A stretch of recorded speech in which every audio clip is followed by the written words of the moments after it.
Welcome to omega India TV news.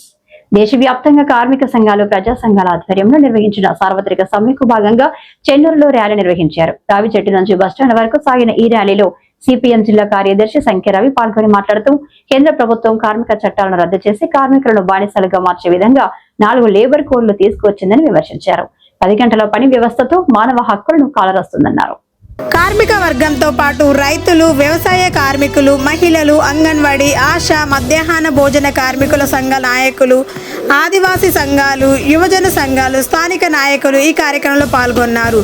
కార్మికుల హక్కులను రక్షించేందుకు ఐక్యంగా పోరాటం చేయాలని పిలుపునిచ్చారు. ఈ కార్యక్రమంలో బోడంకి చందు సిపిఎం చెన్నూరి ఏరియా కార్యదర్శి, ఎర్మా పున్నం ఆదివాసీ సంఘ జిల్లా కార్యదర్శి, పాయిరాల రాములు, రజక వృత్తిదారులు సంఘం జిల్లా కార్యదర్శి కావేరి రవి, సిఐటియు జిల్లా కమిటీ సభ్యులు, మహిళా సంఘం నాయకురాలు తదితరులు పాల్గొన్నారు.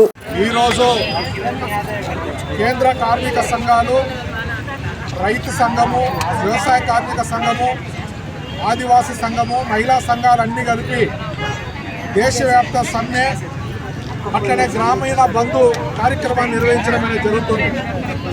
ఇందులో భాగంగానే ఈ చెన్నూరు పట్టణంలో అంగన్వాడీలు, మధ్యాహ్న భోజన కార్మికులు, ఆశా వర్కర్లు, గ్రామ పంచాయతీ వర్కర్సు, ఐకేపీ వివోలు, ఆదివాసీలు, మత్స్యకారులు, అక్కడే ఇళ్ల స్థలాల కోసము, ఇందిరమ్మ ఇళ్ల కోసం పోరాటం చేస్తున్నటువంటి ప్రజలందరూ కూడా ఈ చెన్నూరు పట్టణంలో భారీ ర్యాలీ నిర్వహించడం అనేది జరిగింది. ఈ ర్యాలీ సమ్మె ప్రధానమైనటువంటి ఉద్దేశం ఏంటంటే 3వసారి అధికారంలోకి వచ్చినటువంటి బీజేపీ నరేంద్ర మోడీ ప్రభుత్వం మొత్తం కార్మిక చట్టాలన్నీ రద్దు చేసింది. 4 లేబర్ కోడ్లు తీసుకొచ్చింది. ఈ 4 లేబర్ కోడ్లు పెట్టింది ఏంటంటే ఎవరన్నా పని చేయాలంటే 10 నుంచి 12 గంటలు పని చేయాలని చెప్పి ఈరోజు నరేంద్ర మోడీ తీసుకొచ్చాడు.